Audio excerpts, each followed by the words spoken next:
action, horror, and fantasy film called Dracula Untold. Spoilers ahead, watch out and take care. In 1442, 1,000 Transylvania boys were forced to be trained for the Turkish army. One boy grew up to be feared as Vlad the Impaler. Tormented by his monstrous acts, Vlad returned to Transylvania to rule in peace. On a stream near Transylvania, a Roman named Skeljem finds a discarded Turkish helmet. Vlad, the Prince of Wallachia and Transylvania, notes that it's a scout's helmet, leading him to believe that the Turks intend to invade them. Since the helmet was found downstream, Vlad figures that it came from the Broken Tooth Mountain at the other end. He orders his men to prepare for battle while he searches the Turks' camp to negotiate. Vlad brings 2 men to the mountain and searches for any signs of the Turks. Bats fly out of a cave and Vlad deduces that they were disturbed, so they head in to investigate. Inside, they find old armor and crushed bones that litter the floor. Something in the darkness absorbs one of his men and suddenly pulls him into the darkness. Vlad and his other soldier run, but the beast in the shadows takes his soldier. Vlad slices at the beast but gets thrown off. He crawls out of the cave and reaches the sunlight. The monster stops, then retreats while its blood on Vlad's sword evaporates in the sunlight. At Castle Dracula, Vlad consults with brother Lucian about the creature. Lucian recounts the history of the vampire, a man who summoned a demon for power. The demon granted him power but condemned him to dwell in the darkness for eternity. Vlad then visits his wife, Mirena, and his son, Ingras. They greet him warmly, but Mirena notices that something is bothering him. In their bedroom, Mirena asks what attacked Vlad, and he tells her it was wolves. He mourns for his men, then recounts how he was sent to war at a young age. He wishes never to fight anymore, so Mirena reminds him that he's not safe at home. The following day, their Easter feast is halted when Ottoman General Hamza Bey arrives. Vlad offers a chest of silver coins as a tribute to the Sultan, but Hamza Bey accuses him of murdering their scouts. Vlad denies this, then asks him to take the tribute and leave. However, Hamza Bey happily announces that the Sultan demands 1,000 boys to serve his army. The townspeople protest, but Hamza Bey continues to assign the young men to their army.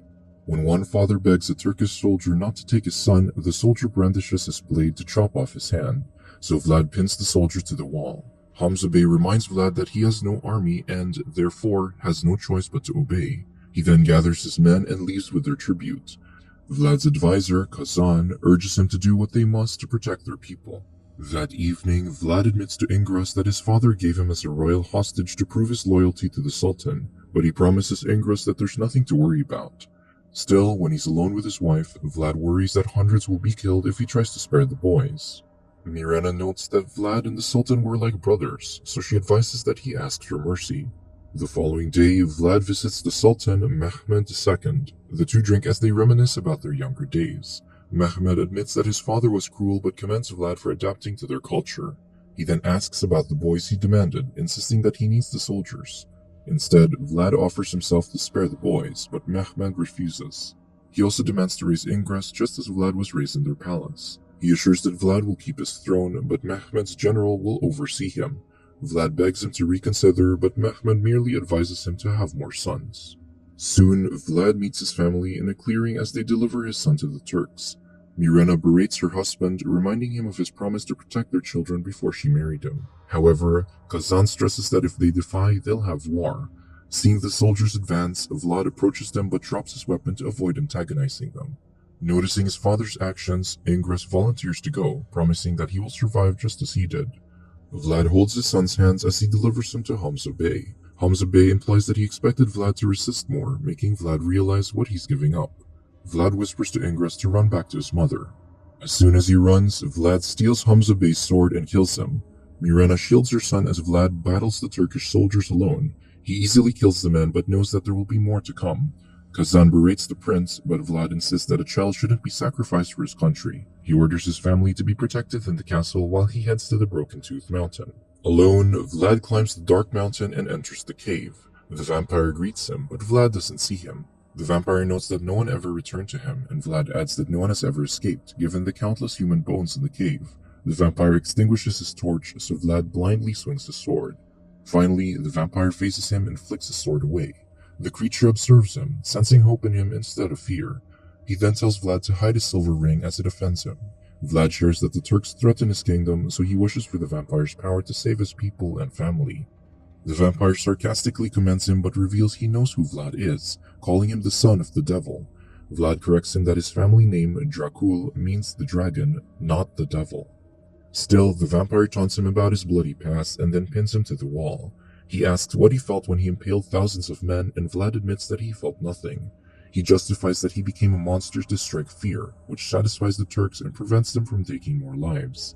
The vampire wounds Vlad's neck and licks the blood. He tells Vlad he doesn't know what it's like to be a monster, but he'll show him. The vampire recounts that the one who turned him condemned him in the cave, but Vlad will be his salvation. The vampire bites his arm and bleeds into a skull. He instructs Vlad to drink his blood, promising him great power if he does, but his thirst for human blood will be insatiable. If he can resist drinking for 3 days, he will become mortal again. If he fails, he will fully turn, and the vampire will gain his freedom, take his vengeance, and have Vlad as his pawn. Despite this, desperation forces Vlad to drink the blood. The vampire turns away as Vlad's body crumbles. Vlad wakes up in the stream and finds his skin burning from his silver ring. He removes it and tries to get up, but a rock crumbles when he grabs it. His hand gets wounded but instantly heals. He hears the tiny sounds of spiders and distant animals and sees the heat of every living creature in the woods. Vlad then fetches his ring back and puts it on a string to wear as a necklace. Suddenly, he hears explosions in the distance, so he runs. At the height of his speed, he explodes into multiple bats before reverting to his form. He uses this to reach the castle faster. When he gets to the castle, he finds his kingdom under siege. He reunites with his family and addresses the frightened townspeople. He tells them that a good prince would have given up their sons to maintain peace, but he vows not to be defeated. Cannons break through the castle, but Vlad faces the army alone. The soldiers race forward and he runs to them bearing his fangs. Vlad single-handedly fights through the army, throwing the soldiers like a force of nature. He takes their weapons and slices through his enemies, facing hundreds of them alone. Soon, the battlefield is empty, aside from Vlad and the corpses. His soldiers arrive but find no more battle to fight. Vlad tells his men not to question what he did, but to trust that he intends to keep them safe. However, he knows more armies will come, so he urges his people to move into Kozia Monastery in the mountains. On their way, they set up camp and Vlad gets tempted when he sees his men eating. He retreats to his tent where Mirena waits. The couple kisses and begins to get intimate, but Vlad gets tempted by her blood. He pulls away and leaves. He finds Skeljim following him in the woods, but Skeljim defends that he's following the bats instead. He brandishes a knife knowing that Vlad has been turned, but instead of attacking him, Skeljim cuts his own hand, offers blood, and asks to be Vlad's servant. Vlad swipes the cup of blood away and warns Skeljim to stay away from him. The next day, Mehmed reaches the battlefield and sees his soldiers impaled in spears. Meanwhile, Mirena wakes up to find Vlad huddled over. She checks on him and finds him shirtless with his silver ring burning him on the chest. Vlad wakes up and Mirena is frightened, seeing that his battle scars have gone. Vlad confesses that he became the monster from the mountain. To prove it, he allows the sun to burn his skin. Mirena pulls him away, asking why he did it. Vlad claims he did it to save his son, and promises that he'll be restored in 2 days if he resists the thirst. Vlad tells Mirena to take the townspeople to the monastery while he holds off Mehmed. Vlad waits for sundown before turning into bats to search for Mehmed's men. However, Mehmed's soldiers ambush the townspeople instead. As a fight ensues, one of his men, Dimitru, takes Mirena and Ingras to safety, but they get cornered. Dimitru battles soldiers to protect them and gets mortally wounded. Mirena instructs Ingras to run, but before the soldiers can strike, the bats distract him. When he backs away near the cliff, Vlad appears in his bestial form and the soldier falls. Dimitru crawls away in fear upon seeing him, but Vlad comforts him until he passes away. Dimitru's blood tempts Vlad, but he resists upon hearing his son's cries. Eventually, the townspeople reach the monastery. Upon arriving, Kazan scolds Vlad for leaving. However, Vlad quiets him and vehemently tells his people to stop praying as it won't protect them. Instead, he prepares them for battle. Meanwhile, Mehmed learns of the rumors that Vlad has become a monster. Still, he's confident that he can be defeated, and soon marches his army to the monastery. At the monastery, Lucian notices Vlad avoiding the sunlight. Knowing what he's become, he follows Vlad to the forge and brandishes a silver sword. Lucian offers to kill Vlad so he can repent, but Vlad refuses. Lucian slices through the tent, showing the people how the sunlight burns his skin. The people scream in fear as their prince hides in the shadow. They then yell for his death while Mirena begs them to spare him. The soldiers burn the tent while he's inside, and Mirena and Ingras are pulled away from the scene. A growl from inside quiets the people. Mirena has Ingras taken inside while she faces her husband, who walks out of the tent in flames. Vlad berates them for their disloyalty, reminding them that they've survived because of his sacrifice. Mirena calms him down, so Vlad orders his people to prepare for battle before storming off. Vlad goes to the church to pray for the strength to resist becoming a monster. Ingress walks in and offers him bread to make him feel better. Vlad shares the bread with his son and notes that he'd make a great leader because he cares for others. Ingress remembers that Vlad stopped the Turks from taking him and believes it's why he turned. Vlad admits this and assures him that he'd do it again if he must. At night, Vlad sees the army from afar. He worries about not ending the war by dawn when he loses his power, so Mirena promises to fight by his side until the end. She assures him that they've done what they can to protect the kingdom's children. She reminds him of their wedding vows, a poem about love transcending time and life. The couple share comfort in each other's arms as their enemy nears. Soon, the Ottoman army arrives. Vlad notices bats flying into the tower and discovers that he can control them. Thousands of bats gather at the monastery at his command, and when he spots Mehmed amongst the army, he sends the bats to attack. The bats crash against the soldiers, knocking them down and biting. He then gathers bats and pummels them against the soldiers. Mehmed is thrown off his horse while Vlad arrives on the battlefield. However, when he moves to attack, he realizes that an impostor is wearing the Sultan's armor. Behind Vlad's soldiers, a small group infiltrates the monastery, using the army at the front lines as a distraction. 3 soldiers reach Mirena's room, so she and Ingress run. They head up to the tower only to face Mehmed's men, while Vlad finds Mehmed wearing a soldier's armor. A soldier punches Mirena, causing her to slide off the edge of the tower.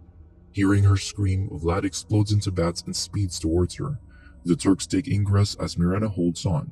Vlad throws off the last soldier in the tower, but Mirena falls. Vlad jumps off, desperately reaching for her. Mehmed takes Ingress to his horse as the boy watches his mother fall before Vlad can catch her. Vlad cradles Mirena as she opens her eyes and sees the sun rising. Knowing his powers will be gone soon, Mirena tells him to drink her blood to turn him into a full vampire and save their son. Vlad refuses to take her life, but Mirena knows she's dying and only wishes to save her son. She begs him to drink her blood, and Vlad mourns as he bares his fangs. He drinks Mirena's blood, turning him into a full vampire while freeing the one who turned him. When Vlad returns to the monastery, he finds one soldier alive. He forces the man to drink his blood to turn him. Vlad sees a few more survivors and retrieves his dragon armor from when he was